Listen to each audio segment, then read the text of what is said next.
Hello hello hello, कैसे हाल चाल, कैसे हो आप सब। मैं अंकिता राठौर एक बार फिर से आप सबका वेलकम करती हूँ on this amazing platform of physics वाला। तो यहाँ पे चल रही है बेटा हमारी लास्ट मिनट रिवीजन सीरीज और इसमें हम करने वाले हैं बायो का जो टॉपिक है mindful eating a path to a healthy body के जो भी इंपॉर्टेंट क्वेश्चंस है उनको कवर। तो यहाँ पे हम डिस्कस करने वाले हैं इंपॉर्टेंट एनसीईआरटी क्वेश्चंस। तो देखो बेटा, ये जो क्वेश्चंस है इन्हें घुमा फिरा के भी आपके एग्जाम में पूछा जा सकता है। हो सकता है कि directly same to same question उठा के डाल दिया जाए आपके एग्जाम के लिए। तो आइए देखते हैं कौन कौन सा टाइप के क्वेश्चंस हैं इसमें। Discuss traditional versus modern culinary practices in India. तो यहाँ पे आपको बताना है कि ट्रेडिशनल यानी पुराने टाइम पे वर्सेस मॉडर्न यानी अभी के टाइम पे culinary practices जो है वो कैसे कैसे चेंज हुई हैं इंडिया में। तो देखो, पहले जो हमारे ट्रेडिशनल प्रैक्टिसेस है अगर हम उसकी बात करें तो बेटे ट्रेडिशनल टाइम पे cooking was mostly done on chulhas. ठीक है, कहाँ पे होता था कुकिंग? यूजुअली चूल्हा पे की जाती थी। ठीक है, तो यहाँ पे चूल्हा क्या होता है बेटा? Traditional stove. ठीक है, grinding was done manually using tools like silbatta. सिलबट्टे के ऊपर चटनी वटनी जो भी थी वो बनाई जाती थी। इसको बोलते हैं स्टोन ग्राइंडर। मतलब अभी ये जो मिक्सर ग्राइंडर होते हैं वैसे नहीं है, स्टोन ग्राइंडर थे। ऐसे जो पत्थर होते हैं ना उसको लेके ऐसे कूटा जाता था एकदम अच्छे से और फिर बाद में सिलबट्टे पे चटनी वटनी बनती थी। बहुत बढ़िया, एकदम मस्त, मजा आता था टेस्ट में। चलो, emphasis on using fresh locally grown ingredients. जो फ्रेश या लोकली ग्रोन इंग्रेडिएंट्स थे उनके ऊपर ध्यान दिया जाता था। ठीक है, लेकिन अब मॉडर्न प्रैक्टिसेस के साथ साथ में क्या हुआ बेटा? मॉडर्न प्रैक्टिसेस के साथ में हुआ जो मॉडर्न गैस स्टोव है, इलेक्ट्रिकल अप्लायंसेस है जैसे कि ग्राइंडर्स हो गए, मिक्सर्स हो गए, इनका यूज किया जाने लग गया। ठीक है, availability and use of pre packaged and processed food. जो हमारा अभी हम खाते हैं ना, देखा होगा आपने बहुत बार, जो छोटे छोटे बच्चे होते हैं चिप्स के लिए, चॉकलेट्स के लिए बहुत ज्यादा रोते हैं बेटा। तो ये सब क्या है भाई? ये हमारे प्री पैकेज्ड यानी ऑलरेडी पैकेज्ड फूड है। ठीक है, ये क्या है? ऑलरेडी पैकेज्ड फूड है। और प्रोसेस्ड फूड है, प्रोसेस्ड है यानी इसमें पाम ऑयल रहता है which is not good for your health. तीसरी बात यहाँ पे क्या है? Influence of global cuisines and fusion cooking. तो यहाँ पे क्या हुआ है? पहले तो हमारे भैया इंडिया में बढ़िया, एकदम इंडिया से रिस्पेक्टिवली हम बात कर रहे हैं, तो यहाँ पे भाई पहले आप देखोगे कि तो इंडिया में सिर्फ अपना एक एक जो हमारा अलग अलग स्टेट्स है, स्टेट्स के बेसिस पे अलग अलग जो फूड है वहां पे फेमस वो खाया जाता था। जैसे कि मक्के की रोटी हो गया, दाल बाटी चूरमा हो गया, है ना, लिट्टी चोखा हो गया, ये सारी चीजें खाई जाती थी। लेकिन अगर अभी आप देखेंगे तो जो फ्यूजन हुआ है कुकिंग में, आपको अब चाइनीज मिलने लग जाएगा भाई, इटालियन मिलने लग गया है, पिज्जा खाने लग गए हैं लोग, है ना। तो ये सब क्या है? मॉडर्न प्रैक्टिसेस है जो इंडिया में आई हैं। अब इसका रीजन क्या था? ये जो चेंजेस हुआ है मॉडर्न, जो हमारे ट्रेडिशनल से मॉडर्न की तरफ हम आए हैं, तो यहाँ पे रीजंस क्या है इसके चेंज के? तो यहाँ पे आप देखेंगे बेटा टेक्नोलॉजिकल एडवांसमेंट। जैसे जैसे टेक्नोलॉजी आगे बढ़ती गई है, टेक्नोलॉजिकल एडवांसमेंट होते जाए हैं, तो उसी की वजह से क्या हो रहा है? चीजें चेंज होती जा रही हैं। ठीक है, टाइम कंस्ट्रेंट रहता है, टाइम कम रहता है, फटाफट से यहाँ पे लाइफस्टाइल में चेंजेस आ गया। तो हमारी लाइफस्टाइल में जो चेंजेस आए हैं उसके अकॉर्डिंगली हमें टाइम नहीं मिलता है। तो टाइम नहीं है तो फटाफट से ऐसा कुछ होना चाहिए जो जल्दी से बन जाता। आप देखेंगे पहले के टाइम पे नूडल्स वगैरह नहीं होते, सुबह सुबह बच्चे उठ के क्या खा रहे हैं? सुबह उठ के पराठे वराठे बढ़िया एकदम खाए जाते थे। लेकिन अगर अभी आप देखेंगे तो बच्चे सुबह सुबह फटाफट, उनको स्कूल जाना है, भाग रहे हैं, मैगी खा रहे हैं, पोहा खा रहे हैं, ऐसी चीजें जो एकदम क्विकली रेडी हो जाती है, इन चीजों को खाया जाता है। सैंडविचेस हो गए। ठीक है, तो क्यों भाई? टाइम का कंस्ट्रेंट है। Improved transportation and availability of variety of ingredients. बहुत सारी चीजें अब अवेलेबल है जो पहले नहीं हुआ करती थी। हो सकता है उस वजह से इन कुछ खाने की चीजों का तब शुरुआत नहीं हुई है। ठीक है, मतलब तब नहीं खाया जाता था, अब खाया है। पहले नूडल्स कहाँ इंडिया में मिलते होंगे, है ना? अभी तो मिल जाते तो फटाफट से बन जाते हैं, है ना। तो ट्रांसपोर्टेशन और इंग्रेडिएंट्स की अवेलेबिलिटी जो है वो बढ़ गई है। अब देखो यहाँ पे एक बहुत ही इंपॉर्टेंट चीज जो आपको दिमाग में बिठा लेनी है बेटा, ये है केस बेस्ड क्वेश्चन। ठीक है, केस बेस्ड या सिचुएशन बेस्ड जो क्वेश्चंस आएंगे, इस टाइप के क्वेश्चंस पे आपको ध्यान देना है। स्कोरिंग रहते हैं भाई, बहुत बढ़िया सा आपको स्कोर मिल जाएगा इसके अंदर। केस बेस्ड क्वेश्चन है ये।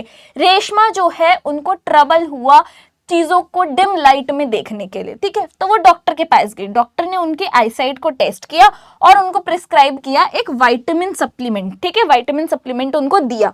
अब उन्होंने ये भी बोला कि कुछ फूड आइटम्स हैं वो आप अपने डाइट में इंक्लूड कर लो, ठीक है, ये चीज खाना शुरू कर दो। अब यहाँ पे 3 क्वेश्चंस है, ये आपको 3 क्वेश्चंस पूछे जाएंगे। हो सकता है कि ये आपको 3 मार्क का आ जाए क्वेश्चन, हो सकता है 4 मार्क का क्वेश्चन पूछ ले, हो सकता है कि 5 मार्क का क्वेश्चन पूछ ले, ठीक है। तो यहाँ पे आपको देखो क्या करना है, which deficiency disease is she suffering from. सीधे यहाँ पे क्वेश्चन पे नहीं कूदना है बेटा, पहले आपको ये पढ़ना है, उसके बाद में आपको क्वेश्चन पे जाना है कि क्या पूछा गया है। तो कौन सी डेफिशिएंसी डिजीज होगी, तो भैया विटामिन, उनको जो है विटामिन का सप्लीमेंट दिया गया है, आंखों में प्रॉब्लम हो रही है, तो कौन सी डेफिशिएंसी डिजीज हो सकती है भैया, कौन सी डेफिशिएंसी डिजीज है ये आपको बताना है, ठीक है। दूसरा क्वेश्चन है, विच फूड कॉम्पोनेंट में be lacking in her diet. ऐसा क्या दिया डॉक्टर ने उनको बेटा, विटामिन दिया है, तो विटामिन उनके अलग से सप्लीमेंट दिया गया, मतलब अलग से उनको खाने के लिए दिया गया, तो उनके खाने में क्या लैक कर रहा था बेटा, विटामिन लैक कर रहा था। Suggest some food items that she should include in her diet to overcome this problem, any 4। अब यहाँ पे देखो ये आपका 2 मार्क का बन गया, ठीक है, 4 है यानी हाफ मार्क आपको सबके लिए मिलेंगे। तो 0.5 इंटू 4 करोगे कितना हुआ बेटा, 2 मार्क का ये हो गया आपका, ठीक है। This is for 2 marks. यहाँ पे अगर आप देखोगे तो डिजीज आपसे पूछी जाएगी, दिस इज ऑफ 1 मार्क, ठीक है। एंड ये कि कौन सी डेफिशिएंसी डिजीज है ये आपको बताना है, तो ये 1 मार्क, तो ये बन गया आपका 4 मार्क का क्वेश्चन, समझे। इस तरीके से आपको केस बेस्ड क्वेश्चन या फिर जो भी आपको कॉम्पिटेंसी बेस्ड क्वेश्चन है ना, इस टाइप से ही आते हैं बेटा, ठीक है। Reshma is suffering from night blindness, ठीक है, डिम लाइट में नहीं दिख रहा है यानी कि नाइट ब्लाइंडनेस उनको है, which results in difficulty seeing things in dim light, ठीक है। दूसरी चीज, विटामिन ए की कमी है, डेफिशिएंसी कौन सी है बेटा, विटामिन ए की कमी है, इसीलिए तो उन्हें क्या दिया था डॉक्टर ने, विटामिन का सप्लीमेंट दिया था, ठीक है। हेंस उनको क्या हो रहा है बेटा, नाइट ब्लाइंडनेस, ठीक है। डेफिशिएंसी क्या हुई है बेटा, deficiency disease is night blindness, तो vitamin A might be lacking in her diet. अब क्या वो इंक्लूड कर सकती, कोई भी 4 चीज बतानी थी, ठीक है। तो Reshma can include food item such as carrot, spinach, papaya, milk. अब देखो 4 बोली थी मैंने, आपको 4 से ज्यादा दे दी हैं, आप कोई भी याद कर सकते हो, ठीक है। Green leafy vegetables, mango, fish oil, ये सब जो होते हैं ना बेटा, ये विटामिन ए के अंदर बहुत ही ज्यादा अच्छे होते हैं, ठीक है। विटामिन ए जो होता है इनमें बहुत ज्यादा रहता है। तो ये तो हो गया आपका आंसर। नेक्स्ट क्वेश्चन की तरफ बढ़ते हैं। ये भी एक कॉम्पिटेंसी या फिर आप कह सकते हो केस बेस्ड क्वेश्चन है, ठीक है। ये भी क्या है बेटा, केस बेस्ड क्वेश्चन है। इस टाइप का आपको सिचुएशन या केस बेस्ड क्वेश्चन आपको दिया जाएगा, आपको आंसर करना है। वैल्यू बेस्ड क्वेश्चन आते हैं, केस बेस्ड क्वेश्चन आते हैं, ठीक है। तो बिल्कुल भी आपको डरना नहीं है। सबसे पहली चीज आपको क्या करनी है, इसको पढ़ना है, रीड करो इसको आप जब रीड करोगे, यहाँ पे आपको क्वेश्चंस दिए गए हैं, इन क्वेश्चंस को आपको बाद में आंसर करना है, अभी के लिए इसको भूल जाओ, सिर्फ इसको रीड करो, ठीक है। Gaurav got a fracture in his leg, उसके पैर में क्या हुआ, क्या भाई, गौरव जो एक बच्चा है उसके पैर में फ्रैक्चर हो गया, ठीक है। उसके डॉक्टर ने अलाइन करना था, ठीक है, अलाइन किया उसने बोन्स को और एक प्लास्टर लगा दिया, ठीक है। एकदम ऐसे बोन्स उसकी ऐसे टूट गई थी, तो बोन्स को ऐसे अलाइन करके यहाँ पे प्लास्टर बांध दिया, ठीक है। The doctor also gave him calcium tablets, ठीक है, कैल्शियम की टैबलेट्स दी हैं।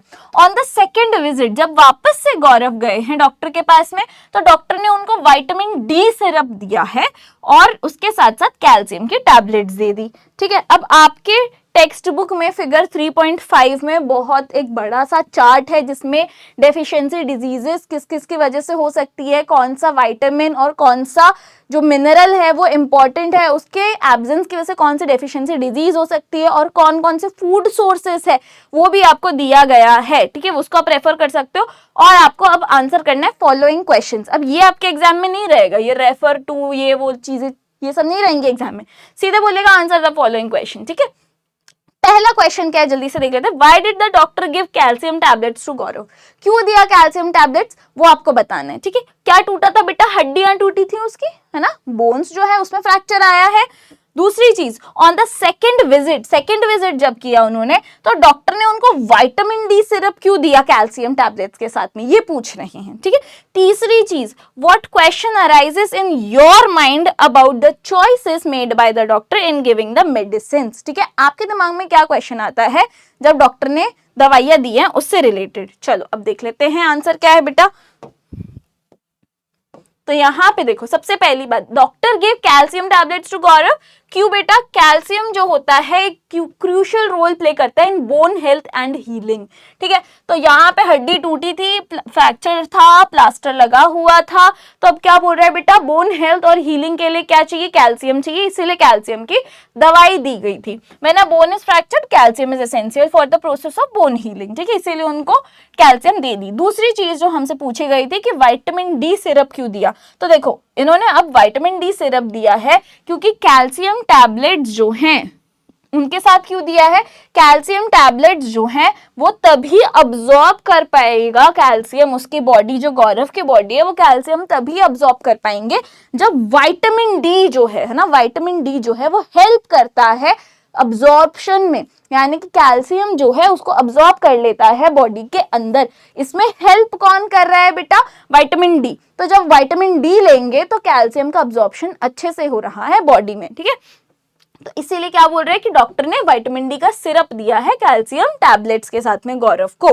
ठीक है, अब तीसरी चीज बोल रहे हैं, आपके दिमाग में क्या क्वेश्चन आया होगा, है ना? तो वही चीज यहाँ पे पूछी गई है। अब आपके दिमाग में जो भी क्वेश्चन आता है आप खुद से भी लिख सकते हो, मैंने यहाँ पे सिर्फ एक एग्जांपल दिया है। ठीक है, जरूरी नहीं है कि सेम डिटो यही चीज आप छाप दो। ठीक है, आप अपने दिमाग में कोई क्वेश्चन आ रहा है तो वो भी लिख सकते हो। How long does Gaurav need to continue taking the calcium tablets and vitamin D syrup? कितने टाइम तक लेना है भाई?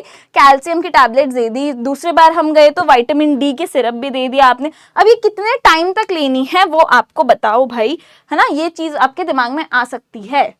चलो, अब यहाँ पे नेक्स्ट क्वेश्चन है, शुगर जो होता है बेटा, चीनी जो होती है वो एक एग्जाम्पल है कार्बोहाइड्रेट्स का। ठीक है, sugar is tested with iodine solution. Sugar जो है उसको टेस्ट किया आयोडीन सोल्यूशन में, लेकिन वो कलर ब्लू ब्लैक नहीं गया। ठीक है, ब्लू ब्लैक नहीं हुआ।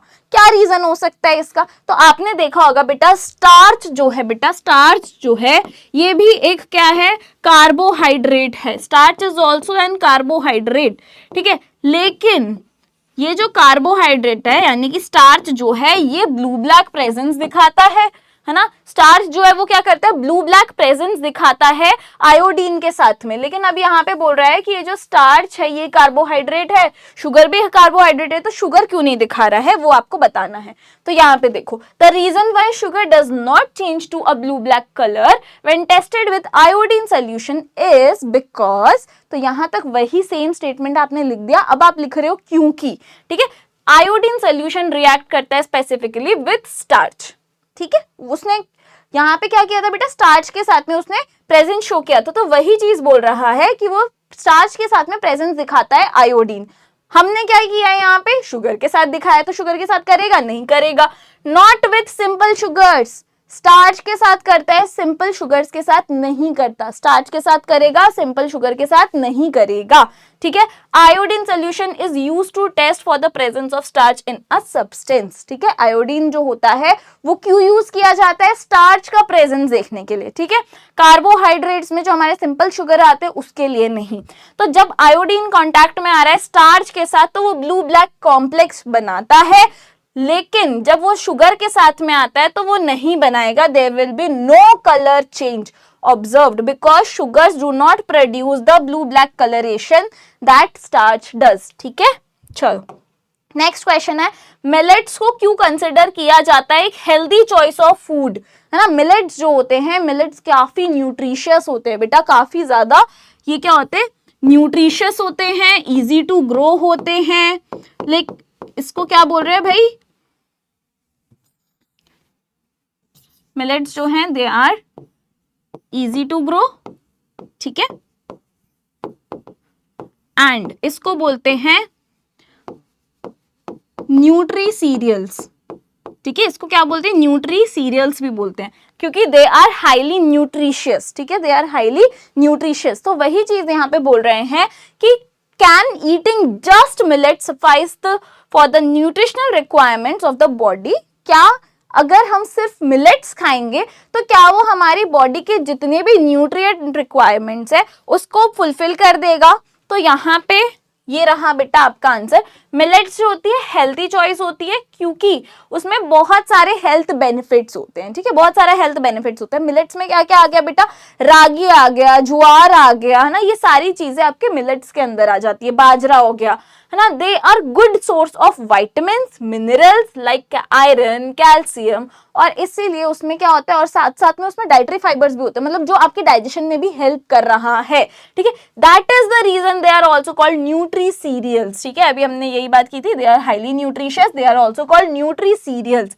Yes, eating just millets can suffice for the nutritional requirements of the body as they are multi-cereals and also contribute to a balanced diet. ये balanced diet जो है उसको भी contribute कर रहा है, इसीलिए सिर्फ अगर आप millets खाते हैं तो ये आपकी पूरी nutritional जितनी भी requirements है of the body वो fulfill कर देता है, ठीक है।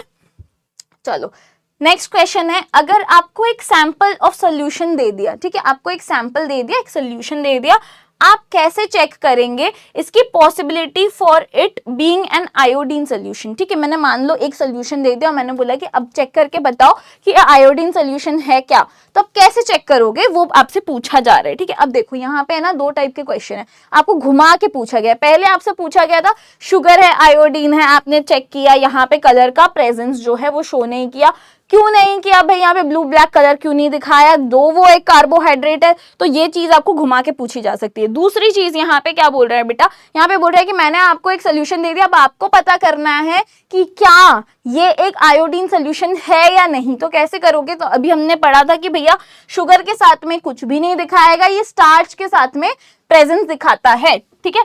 तो अब यहाँ पे हो गया आपका answer, to check if the sample of a solution is iodine solution, अगर वो आयोडीन है तो वो स्टार्च के साथ रिएक्ट करेगा, तो हम कौन सा टेस्ट करेंगे बेटा, स्टार्च टेस्ट करेंगे, ठीक है। कौन सा टेस्ट करेंगे, स्टार्च टेस्ट करेंगे, आयोडीन टेस्ट भी इसको हम बोल सकते हैं, ठीक है। इसमें क्या करना है, आपको फ्यू ड्रॉप्स ऑफ सोल्यूशन लेना है और थोड़ा बहुत स्टार्च सोल्यूशन लेना है, या फिर स्टार्च का इंडिकेटर पेपर भी आप ले सकते हो, ठीक है। स्टार्च का इंडिकेटर पेपर ले लो थोड़ा सा, या फिर आप कुछ सोल्यूशन ले लो, थोड़ा सा small amount of starch solution. अब उसके साथ में आपको क्या करना है, आयोडीन जो है उसके ऊपर आपको ड्रॉप डालने हैं, ठीक है। आयोडीन ड्रॉप जब आपने इसके अंदर डाले आयोडीन सोल्यूशन के, तो वो फॉर्म करेगा एक deep blue black complex with starch. अगर वो फॉर्म करता है, ठीक है, ब्लू ब्लैक कॉम्प्लेक्स वो फॉर्म करेगा, तो मतलब कि वो क्या है, एक आयोडीन सोल्यूशन है। अगर वो नहीं करता, if the solution contains iodine the colour changes to blue black indicates the presence of iodine. अगर वो नहीं करता है मतलब वो आयोडीन सोल्यूशन नहीं है, ठीक है। तो अब यहाँ पे जो आपसे क्वेश्चन पूछा गया था कि आप कैसे बताओगे कि वो जो सोल्यूशन आपको दिया गया है वो आयोडीन सोल्यूशन है या नहीं, तो आप इस तरीके से बताओगे, स्टार्च टेस्ट करके बताएंगे, ठीक है।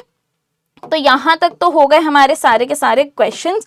अब बात करते हैं इंपॉर्टेंट टॉपिक्स की जो आपके इस चैप्टर में से आ सकते हैं। तो देखिए बेटा, डेफिशिएंसी डिजीज बहुत अच्छे से पढ़ लीजिएगा। डेफिशिएंसी डिजीजेस का एक पूरा का पूरा चार्ट है ना, कि कौन से डेफिशिएंसी से, यानी कि जैसे अभी हमने देखा था ए से कौन सी डेफिशिएंसी होती है ना, तो बी से कौन सी होती है, सी से कौन सी होती है, सारी चीजें उसमें दी गई हैं। इसके साथ साथ यहाँ पे आप मेरास्मस के बारे में भी पढ़ लीजिए, ओबेसिटी के बारे में भी पढ़ लीजिए, ठीक है। मेरास्मस, ओबेसिटी क्या होती है, ये सारी चीजें पढ़ लीजिएगा, ठीक है। क्वाशियोरकर डिजीज क्या होती है, ये सारे टॉपिक्स आप इसके साथ साथ में कवर कर सकते हैं। दूसरी बात है बेटा, बैलेंस्ड डाइट के बारे में आपका एक क्वेश्चन बन सकता है अगर ये चैप्टर आपके एग्जाम में आ रहा है तो, ठीक है।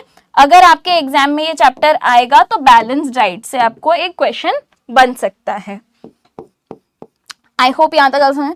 अब यहाँ पे कंपोनेंट्स ऑफ फूड के बारे में आपसे पूछा जा सकता है, ठीक है। कंपोनेंट्स ऑफ फूड जो होते हैं वो कौन कौन से होते हैं, एंड इसके सोर्सेज भी आपसे पूछे जा सकते हैं कि कार्बोहाइड्रेट जो है उसके सोर्सेज बता दो, या फिर प्रोटीन्स के सोर्सेज क्या हैं, है ना। मैक्रो एंड माइक्रो न्यूट्रिएंट्स आपसे पूछा जा सकता है, माइक्रो एंड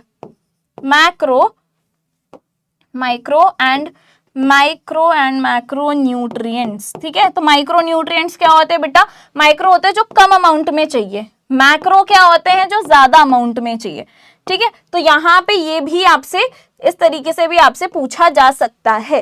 ठीक है, तो आई होप ये हो गए आपके इंपॉर्टेंट टॉपिक्स। आप अच्छे से पढ़ाई करेंगे और आपको सब समझ में आ गया होगा। Take care of yourself. Thank you everyone. अच्छे से पढ़ाई करना। All the best. Thank you.